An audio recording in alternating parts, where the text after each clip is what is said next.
తాజా 30 రవితేజ సోదరుడు భరత్ శవానికి పట్టిన దుర్గతి పగవాడికి కూడా రాకూడదు. అందరూ ఉన్న అనాథల ఈ లోకం నుంచి వెళ్లడం అంత దురదృష్టం ఇంకొకటి ఉండదు.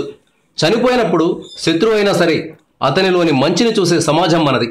కానీ అయిన వాళ్లే మొహం చాటేయడంతో సినిమా అభిమానులు జీర్ణించుకోలేకపోయారు. రవితేజ కుటుంబ నిర్ణయాన్ని తప్పుపడుతున్నారు. ఈ సంగతి ఇలా ఉంటే చనిపోవడానికి ముందు భరత్ ఎక్కడికి వెళ్ళాడు, ఏం చేశాడు అనే ప్రశ్నలకు పోలీసులు పూర్తి స్థాయిలో సమాధానం చెప్పడం లేదు.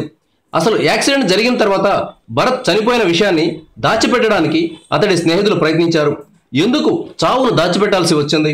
చనిపోయిన వ్యక్తి ఒక ప్రముఖ హీరో తమ్ముడైనప్పుడు దాచిపెట్టగలమని ఎలా అనుకున్నారు? అంటే భరత్ మరణంలో బయటకు తెలియని రహస్యం ఏదో దాగి ఉంది. చనిపోవడానికి ముందు రోజు భరత్ శంషాబాద్లోని నోవాటెల్ హోటల్లో పార్టీకి వెళ్లాడు. శనివారం మధ్యాహ్నం 2:30 గంటలకు భరత్ కారు నోవాటెల్ హోటల్లోకి వెళ్ళినట్లు సీసీటీవీ ఫుటేజ్లో రికార్డ్ అయింది. తిరిగి రాత్రి 9:30 గంటలకు హోటల్ నుంచి బయటకు వచ్చాడు. తెల్లవారుజామున 2:30 గంటలకు యాక్సిడెంట్ జరిగింది. ఈ 5 గంటల పాటు భరత్ ఎక్కడికి వెళ్ళాడు, ఎవరిని కలిశాడు అన్న వివరాలు పోలీసులు చెప్పడం లేదు. అసలు హోటల్లో మధ్యాహ్నం నుంచి రాత్రి దాకా ఏం చేశాడు? నోవాటెల్ హోటల్లో భరత్తో పాటు పార్టీలో అతని ఫ్రెండ్స్ కూడా పాల్గొన్నారు. వారిలో రాజు అనే వ్యక్తిని పోలీసులు గుర్తించారు. భరత్, రాజులు ఇద్దరూ కలిసి హోటల్లో ఓ రూమ్ తీసుకున్నట్లు వార్తలు వస్తున్నాయి. హోటల్ లోపల, హోటల్ బయట భరత్ ఏం చేశాడు?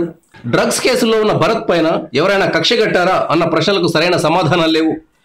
భరత్ జోబులో ఆధార్ కార్డు, డ్రైవింగ్ లైసెన్స్ ఉన్నప్పటికీ కూడా అతనే భరత్ అనే విషయాన్ని గుర్తించడానికి పోలీసులు చాలా సమయం తీసుకున్నారు.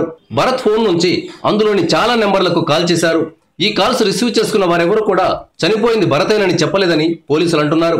మొత్తం మీద భరత్ రోడ్ యాక్సిడెంట్లో చనిపోయినట్లుగా తెలుస్తున్నప్పటికీ సమాధానం లేని ప్రశ్నలు చాలా ఉన్నాయి.